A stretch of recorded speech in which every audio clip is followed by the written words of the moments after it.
Welcome back to the show. I'm your host, Phil Risher, and on today's episode, we're diving into how to build, grow, and sell a multi seven figure home service business in under 5 years with Teddy Slack. Thanks so much for joining us today, Teddy. Yeah, man. Thanks, Phil. I appreciate you having me on, man.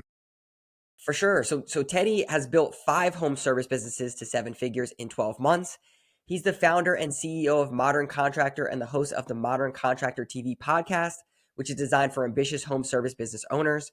With real world experience building contracting businesses, Teddy focuses on actionable strategies in operations, leadership, and marketing while pulling from his experience building, scaling, and selling a multi seven figure home service business. We're really excited to have you on, Teddy. So, can you take us back? First off, how did you even learn how to scale these businesses? How did you learn about the trades? How did you get into this stuff? No, absolutely, man. Yeah. So just kind of give you a quick history. So I grew up, my father was blue collar. He started out as a landscaper, bootstraps his way up into an environmental business. He does commercial environmental work. So he does heavy, big tank work. So 20,000 gallon, 30,000 gallon tanks at DPW yards, gas stations, industrial sites, this type of stuff. So I grew up working with him, as a little kid. I mean, I'm talking 4 or 5 years old. My grandfather was in this topsoil business. He would deliver topsoil to houses. He had his own yard where he screened topsoil. So I grew up around heavy equipment, excavators, dozers, dump trucks, that type of stuff. Out of college, my father said, we want an opportunity to start a residential division. We'll do residential oil tank removals and remediations. So I had no real experience. I went to school for business and marketing, but as everyone knows, you don't really learn much in school, right? I didn't learn anything that was really applicable in real world. But when I came out of college, he said, here's a yellow pad and a pen and a phone and a desk. Literally, that's all he gave me. My father is very low tech, very old school. And there was no computer, nothing. And he's like, if you could get the phone to ring, we'll start this division. He didn't invest a bunch of money, just like, get the phone to ring. Here's your desk. See what you could do. So this was in 2005. So at that point, I started PPC campaign because he was doing yellow book advertising and stuff. And I'm like, listen, we got to get on the computer, man. We got to get on the internet. That's where we're going to generate some leads. And that's exactly what happened. PPC was taken off. None of the competitors at the time were doing it, or very small amount of the competitors were doing it. So we scaled that to 1.3 million in top line revenue within 12 months from nothing. I mean, I created the logo, I created the website, I created the brochures, everything from scratch on that business. And that was a family run business. My mother was involved in the business. She was the bookkeeper. She was the finance person in that business. So she taught me about numbers and tracking the profits, and we would stash the profits away and we would buy equipment. So slowly we built that business over time. Unfortunately, a couple of years later, my mother passed away of cancer. Mm. So that was a rough time for the family. It kind of drove a wedge through the family. And unfortunately, my father and I started to, really not communicate well. And, again, he's old school. I was new school. I had all his ideas. He had other ideas. So we wind up parting ways. And, it's tough working for family, right? So I went off on my own. I started my own residential oil tank service company, 100% on my own. At that point, I had $8,000 to my name. So I had to bootstrap this thing. I had to make it work with $8,000. I mean, and I needed hundreds of thousands of dollars in heavy equipment. I needed to go out there and get the insurance. So $8,000, that's hard to stretch. This is around 2009. And I did it by basically renting all the equipment initially. I got to my first client. My first client paid me like $15,000 in it for environmental cleanup. And now I had 15 grand in the account, and then just slowly built it up. And the first year, I believe we did about 1.5 million in revenue top line. And we did that in the first 12 months. Again, no Wow. name, nothing. Yeah, that's amazing. Yeah, I was 28 years old. And, the problem is when you're a young kid and you have two successes like that back to back in a short amount of time, it could get to your head, and that's Yeah. kind of what happened to me. And then I went in all these different directions. And Mm. over the next, I would say from basically 2011 to 18, like a 7-year period, I started a bunch of different companies in a bunch of different industries with other friends and people I knew that I invested in. And, I just went too many different directions. Yeah. As you can't Yeah. chase top line revenue. And that's what I was doing. Yeah, that's tough. So in 2018, you started another business, I think, that you ended up scaling and then selling. What was that Yeah. business? Yeah. So after I went all these different directions and I learned like, hey, you got to focus, man. You got to like really kind of bring everything back to your core, which was at that time residential oil tank services. So that was my main business. So I was like, you know what? I'm just focusing. I'm hyper focusing on this business, and I'm not going to do anything else. I mean, I went into real estate. I flipped 24 homes. So I had a lot of, construction experience, managing all these houses under construction, and all at the same time while running my tank business. So I was like, you know what? Get rid of all the noise and let's hyper focus on this business. And that's what we did in 18. And from 18 to 22, basically in a 4-year period, we scaled from 0 to 4 million at a 43% EBITDA. So we were kicking off about 1.6 million in profit every year.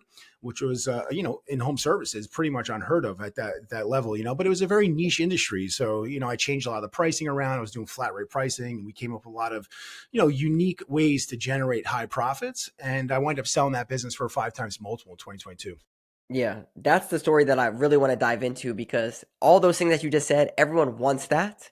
So I Yep. want to try to unpack it a little bit. So people that listen to this show are going to be like 1 to 10 million revenue type businesses. So let's say, the 0 to 1 million, kind of the slog, the hustler mentality. But then Yes. can you tell me a little bit about like from that 1 to 4 million, like what did you have to fix in the business? What did you have to hire? What did you have to do to, and also how did you maintain your profits? Maybe the first part, like how did you scale from 1 to 4? And then we could talk about the profit piece. No, absolutely. And yeah, that's exactly it. So the first like 15 years of my entrepreneurship career, I didn't know any better. I learned from an Yeah. old school father who was just hustle and grit. Show up early, you leave late, and you just work harder than everybody. That's what I was taught. And, listen, he gave me the best work ethic ever. That's what he gave me. But when it came to actually running a business, when I started reading books back in 2018, I started understanding how people grow companies for value purposes. So not just so much my income. It was like, all right, let's tweak this thing and let's grow it. And we had the intention of selling it. So I just deep dive into every podcast, YouTube, book you could get your hands on, and just read and educated myself. And once I did that, I learned that the number one driver for value is getting yourself out of the day to day. So I Mm. started to slowly get myself out of the day to day, which then opened me up for working on higher level stuff, like really optimizing the pricing in the business, really drilling down that profit. Because the second biggest driver is your profits, right? The bigger your profits are, the bigger your multiple is going to be. So those two things I started hyper focusing on. And then I started a YouTube channel for that business, which I would have never had the time. I was the guy that was in the excavator. I was in the dump truck. I was out on the job doing the sales. I was doing a little bit of everything, just like everybody does in the beginning. And then when I started stepping back from those and I had more time to think strategically about, oh, how do I improve the profits? How do I, grow this company in different ways? You start thinking outside the box, different marketing campaigns you could run because you have the mental like mind power to now do those things, as opposed to if you're out in the field, you just can't do it all. That's right. Yeah, you start to buy back your time, which allows you to Yep. free you up to do things that's more unique, more high leverage for your business. The one that a lot of people end up holding on to is sales. Yes. And I'm curious to hear, like, to go to 4 million, you probably couldn't be the only sales guy, but I'm sure you had some strife of building a sales team, making sure that it's good. Like, can you walk through like what that looked like? I'm guessing 0 to 1, maybe you were the sales guy, but then maybe Yes. you had to build that out and like what did you do and how did you progress? Yeah. So in my industry, the way I was taught, again, old school, the phone would ring. We'd run out to the house, meet the person on site, and we would try to sell them on a tank rule because that's usually the majority of the leads were coming in from removing the oil tank. But that's not really where the profit was. The profit is in when the tanks would leak and then you do a big environmental cleanup. That's where you're getting 10, 15, 20, sometimes 6 figures to do an environmental cleanup. So I was initially running out to every home and I'm like, Yeah. this is just crazy. I'm all over New Jersey. I'm running all over these houses. Like I'm not closing even half of these jobs. I was like, this is a waste of time. So I would start looking basically like, how do I improve the sales process? So what I did was I started using Google back then, and I would just pull up the house on Google Maps and I would just zoom in on the front and I would be able to tell if I could get my equipment there, just basically access. And I would ask the customers a couple questions and then I start selling them over the phone. I would email them instantly a quote. When all my competitors, it would take 2-3 days because they were running the same playbook. They would run out to your house, look at it, go back to their office, put an email together. It was like archaic when I was Yeah. like, I could have you an estimate in 5 minutes. Boom, my closing rate went through the roof. So now I'm starting to close more jobs. So yes, initially I was doing all the sales, but then as I started reading, I'm like, oh, I got to get myself out of this. How do I do this? So what I did was I broke up the services. So the oil tank removal sales were pretty basic. It was pretty, you didn't need too much lingo really. And, you didn't need too much, industry education in order to do it. So I actually trained one of my in-house admin girls to take those calls. So I'm like, here, you take the easy calls. If the tank leaks, then I had brought somebody in that I trained who was doing the higher level stuff, the remediation work, the investigation work, which, was the higher end jobs. And then I just trained her over time. And eventually I got myself out of sales. Okay, so the CSR could eventually kind of answer most of the questions and then get it to the point where you could give it to someone else to either, hey, pull this picture. If it's this, then give them this Yep. thing and basically like build an SOP process. And then you you don't necessarily have to talk with them and sell it. It's more speed than anything and Yes. then getting the right price that's profitable, it sounds like. Well, exactly. When the other thing I changed, and this is what really took us from basically 2 to 4 million in 12 months, we doubled in 12 months, is because I changed the entire pricing structure of the industry. So the way it worked in the oil tank industry is, the competitor, you would call, all the companies and you would say, I want to remove my oil tank. And they say, all right, well, it starts at, let's say, $1,200, but we don't know how much the permit is. We don't know how big your tank is. We don't know what's inside your tank. We don't know if it's under concrete or if it's in the driveway or if it's hard access. So there's all these unknowns, which is legit, right? But what I did is I went back like 100 days and I ripped every oil tank removal job we did. I looked at all the additional charges we were charging for, and I came up with an average. And I said, you know what? I'm just going to go with a flat rate. And yes, some jobs are going to lose money, some jobs are going to make money. But you know what? On an overall basis, our closing percentage is going to go this much higher, which is then going to lead to more leaks. Because if you find more oil tanks, you pull more oil tanks, you're going to find more leaking oil tanks, which is where a lot of high profit is. And that's essentially what I did. I went to flat rate pricing, which was so simple for my sales rep to close, because there was no unknowns. It was like, our price is $1,400, all included, and there's no unknowns. So the customers are like, oh, this is easy. They're like, I'll sign right now. So that's what we did, and it was easy for my sales rep. It was easy for the customers. My closing rate went through the roof, and then we just took off like wildfire. As far as the revenue. Yeah. What I found by interviewing home service business owners is that flat rate pricing is better for the customer for sure. It's easier to sell and it's way more scalable. When I was at a $3 million home service business, it was air duct cleaning, which air duct cleaning, it's like, oh, I got to count the number of vents that you have and da da da Yes, da, yeah, all yeah, stuff. yeah. And the owner's like, no, we just do flat rate pricing. If you got one HVAC system, it's this. Two HVAC systems, it's this. The Smart. type of home that you have is this. Then we actually built an estimate calculator. So that way it's just like, you just ask a couple qualifying questions and then you give them Yep. a price estimate, and it's just they get it instantly and they turn into a lead. It's the speed to it of what you're saying. Yes. Yeah, a Yes. lot of people Exactly. just lose track of that and they just make it so complicated that it slows down their sales process, which doesn't allow them to scale. Exactly, 100%. I mean, and the other thing I did is, so when your tank leaked, that's the next thing. So now here's a real big scary story. Everybody's like, oh, my tank leaks. It's all this unknowns. And again, they would say, the contractors would say, and this is the way I was taught for years, well, we don't know how much contamination is in the ground, which is true. It's not a lie. It's like, this is unknown. It leaked. We don't know. It's been leaking for 20 years. How far did it travel? Well, that's going to determine how much this is going to cost. It starts around 8 grand. It could end at 6 figures. Here's the contract. Give me an basically open check, and let's Yeah, start this project, which is super scary for a homeowner, because it's like, I got to now trust you that this thing is going to start at 8 grand, and maybe you do it maybe in a day. It could be a $40,000 invoice in one day. You could run it for 40 grand. So it's very scary. So what I did is I came up with a service. It was $600, which basically just covered my costs. And I brought a specialized piece of equipment out there.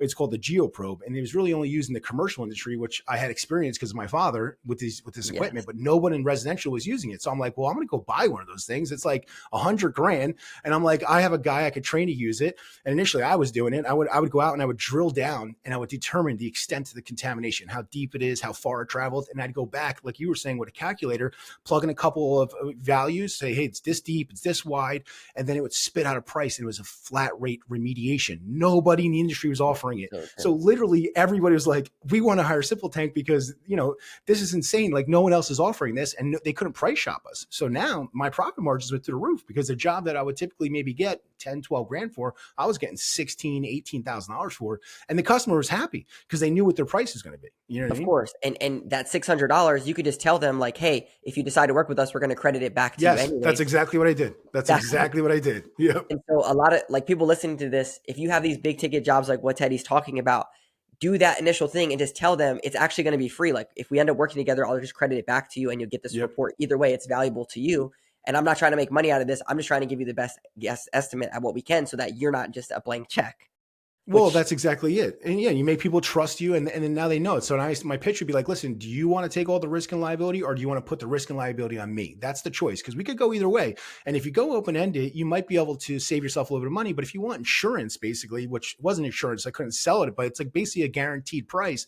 Well, then you're going to pay a little bit of a premium. And you know what? Sometimes I would lose money. I mean, the investigation was off, and I go out there, but I had to stay by my word and say, listen, I quoted you 15 grand. Well, I'm doing it for 15. That's what the price is. And people just loved it. It was an easy sell, and profit margins went through the roof. And that's why I was at 43% EBITDA when we sold.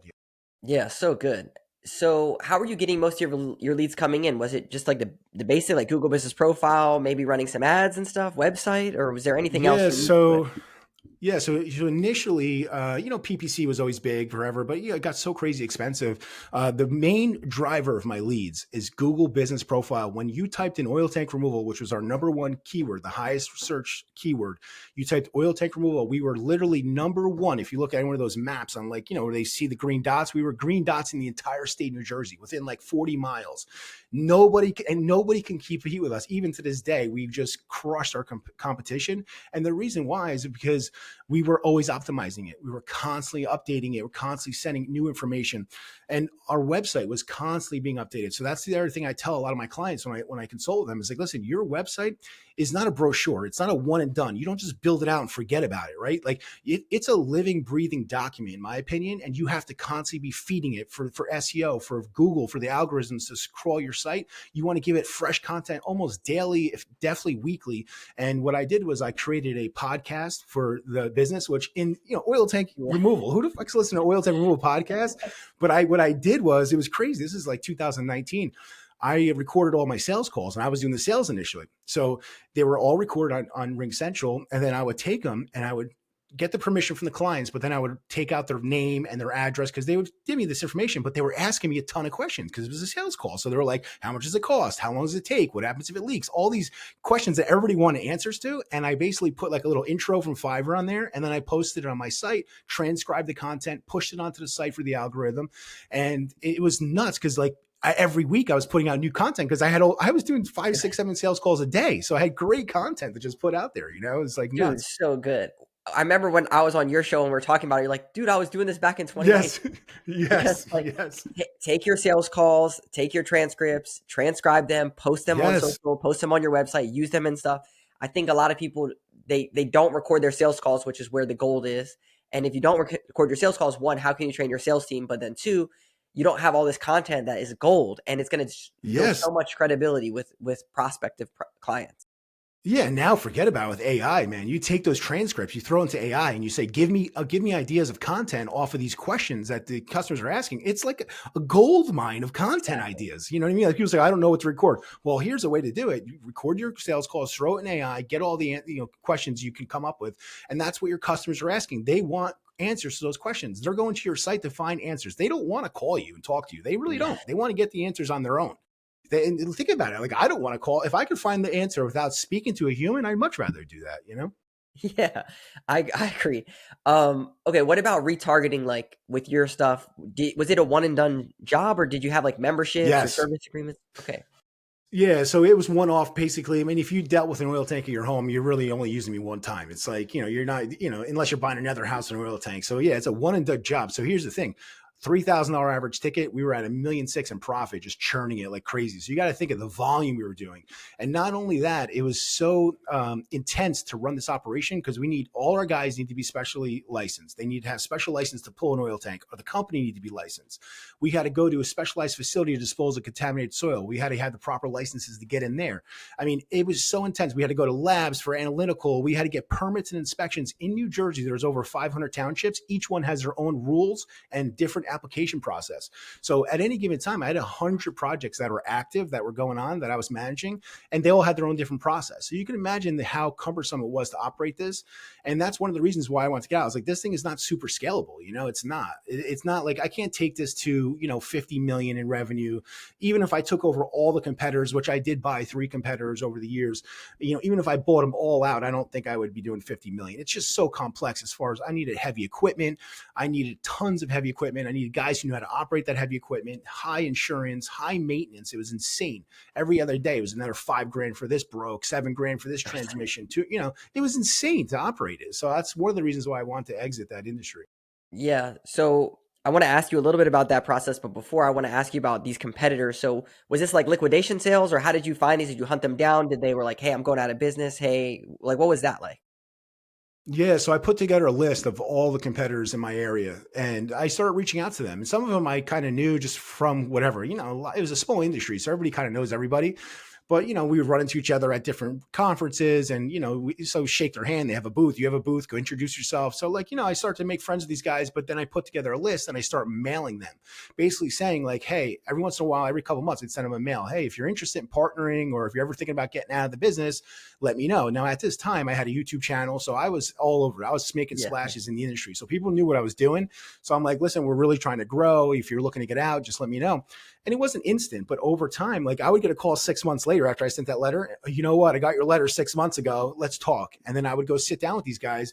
And I didn't get an SBA loan. I basically was like, hey, listen, let's work it out. What do you got here? You got a phone number. You got goodwill. You've been in business for 30 years. Let's work a deal. I'll pay you per lead, essentially. So I structured Yeah. them 3 different ways. I structured them, but I just very strategically, I didn't come up with a lot of cash to buy these guys. I call it blue collar M&A because it was, you don't need an MBA to figure this out. It's just making relationships, networking with people. And then when they're at a time of need, you work a deal with where it's beneficial to everybody, and it was. Yeah. So from what it sounds like, it's like you sit down with them and you say, hey, okay, you got a phone number, you got leads coming in, but you have all these headaches of once you get the leads, then you got to do all this Yes, stuff. they And like, didn't. Yeah, they didn't want to deal yeah, with it anymore. They were at that yeah, level. Either like one guy was going through a divorce. He was in the business for 35 years. He was a small operation. I mean, they were like yeah, 500 grand in top line revenue, but he did no marketing. So for me, I was doing all the marketing online, all digital. He was all referrals. So I'm like, boom, this is a 500 grand top line to me because of his name, exactly. and I wasn't guaranteed because God forbid something happens to him. They don't want to deal with anybody but him. So I said, listen, I'm going to pay you off the top line. At the time, our profit was about 30%. So I'm like, I'll give you 15% off the top line. I'll split the profit with you over a 5-year period, and whatever it is, it is. If the phone number dies out over 3 years, then you're beat. If it keeps going, you'll make a ton of money. And he stayed on it with me for 5 years, and all he had to do was make the sale over the phone, send it to my office, and we'd handle everything else. He was happy. He was so happy. He's like, Money for him. He can sit at home. yeah, it was huge. Yeah. It's almost like Yeah, taking the asset that they've built and then turning them into like almost like a fractional salesperson and they just get paid correct. commission essentially. It's just the way that you slice it up would make sense for both parties. Well, exactly. I mean, another guy he had bought one of my competitors. Now he was in the ice distribution business. How do you go from the ice business into the oil tank business? I don't freaking know. But he went from ice to buying this oil tank business. He basically ran into the ground because he was like, this is so complex. I'm dealing with all this bullshit, all these towns, and these customers are horrible. The customers don't like you in that industry. I mean, nobody wants to dig out 100 tons of soil out of their front lawn and pay you $30,000. Nobody wants to do that. So like, he's like, I can't deal with these people. So he called me up because he got my letter and he's like, let's make a deal. And I was like, listen, your phone number is the only thing that's worth anything. I don't want any of your equipment. He had decent equipment, but I was like, I don't Yeah. need your equipment. I don't need your facility. I just need your number and your website and your Google business profile. Those are the 3 assets I'm interested in. How much do you want? I almost fell off my chair because I was like, I'm thinking he's going to want 100 grand, 150 grand. I was ready to pay it. I'm ready to Yeah. make Yeah. a Yeah. deal with him, pay him over time. Yeah. He's like, I'll take 7 grand. I was like, 7 grand. Oh my gosh. I'm He's like, just trying well, to get out. I'm like, listen, I got to talk to my partner. I don't know. I'm like, I don't know about this. I'm trying to play it off like I'm not super excited. I'm like, we went up to his place 2 days later, met him in person. And yeah, we bought his business for 7 grand. I still, to this day, we have his website. I redid his entire website and we revamped it because they were in business from 1978 pulling oil tanks. So, Nice. we were able to promote that like, hey, we bought them out. We're part of Simple Tank now. And the guy was doing like $300,000 in revenue. So it wasn't a lot, but again, 7 Yeah. grand, I got 300 grand revenue. Where are you getting that return? You're not getting that Yeah. on Google or anything. You know what I mean? Like, come on. So you sent these guys like that guy a letter probably, and then he's Yes. like, "Hey, yeah, cool. Like, let's talk." Yep. Wow. Yes, exactly. Just reach out. Yeah, I think everyone, you never know. Like this guy's in the ice business, then he's over here, and he's just like, "I just want out of this thing. Like, just take it. Like, it's fine. It's yours. Whatever." And You you never just know. never know. Yeah. You never know people's situations and what they're going through in life and when they want to get out or, when they're just done with it. Yeah. So about getting out, like, how did your stuff go down? Like, how did that reach out to you, or Yeah. what So happened? when we started in 2018 with the intentions of selling the business, because again, I was done with the industry. I went through all these other companies that I Yeah. scaled and they did good initially, but then they would fizzle out and I had issues. So I'm like, let's go back into this, but I don't want to stay in this industry. I'm like, I want to just grow it to sell it. And that's what we did. So we had the intention of selling it. So essentially within 36 months, we were at 4 million top line, 1.6 million in profit. And we were about to go to market and we had some bankers come, they looked at our books. They were like, whoa, your guys' books are so clean. Like we never seen anybody at this level with books like this clean. I mean, they asked me for anything they needed. It was instant, boom, boom, boom. I would send them anything they need. Everything was so clean. And then, so at the time we had a junior partner. We brought a younger kid in. He was roughly about 28 years old, 29 years old, and he was like a 4% partner. So we Okay. gave some equity away to him. And he's like, well, what if I get the loan? He's like, if you're going to get a buyer come in here, he's like, what if I go get the loan? I'm like, well, listen, if you could get an SBA loan, because it was we maxed the SBA $5 million loan out, and then we had like a note in addition to that. It was 7.6 million is what we sold for, and he was able to get the SBA loan, and he got approved for it because how well our books were put together and how well we were set up, and we had video SOPs for everything. I mean, it was a whole library of every process in the business. We were the number one guy on. You go on YouTube, you saw us. You go on Google. I mean, we just had it set up to where, the banks loved it. They were like, yeah, we'll write this all day long. So we sold for a 5 times multiple to him. He bought us out, and he's running it today. Wow. Wow. I think this is a very important. I did not know this. This is very important. A lot of business owners, they want to find these junior guys and they want to bring them in and pay them, like $100,000. But it sounds like, and then have them have upside because they're hungry for it, right? Like they get that life in front of them. And for you brought him in for 4%. So how did you find this guy? And then how did you like structure this 4% deal and like because it sounds like he was probably like hungry and like would go for it. Yeah, so he came through. So the guy that I told you he was going through a divorce, I bought him out. So he Yeah. sold for me for 5 years, and then when we restructured in 2018, I approached him and I said, "Listen, do you want to come in as a partner? You've been in this industry forever. I'm like, I'm going to focus on this. We're going to go for a sale. I could use the help. Let you run the field. I'll do all the back end stuff with marketing and sales and operations." So me and him partners. Now he had this young kid who used to work for him back in 2012. And he had some industry experience, and we needed a guy in the field. So we were running 4 crews that were pulling tanks every day. So we needed operators that could operate heavy equipment, that could drive, trucks, CDL drivers. And this kid had that. So we're like, listen, let's bring him in. And he was a polished kid. He could do sales. He could do a little bit of everything. So I'm like, this guy, we got to take care of this kid. And, we were basically giving away equity to initially I gave equity to my cousin who was part of it. Like that was the whole part of the deal. We're like, hey, let's bring this small team together and with the intentions of selling it, everybody could get a nice check in a couple of years.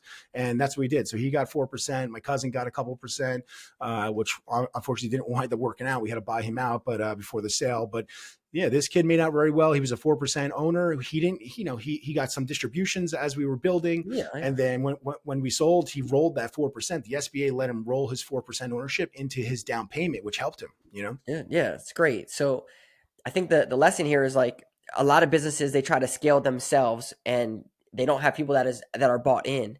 And you never know if it's going to be an outside person or inside person.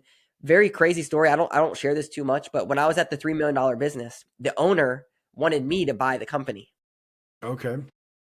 He had me, I was young and hungry. I was 28, 29. Yep. I was like getting after it, right? And he's like, hey, I want to sell the company. Maybe you could take out, go get an SBA and then buy me out and then run this thing and really scale this business from here. For me, I wasn't interested in the business that he was in, duck cleaning.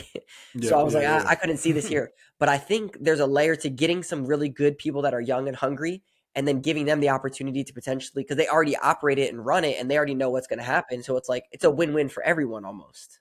There's profit 100%. there as well.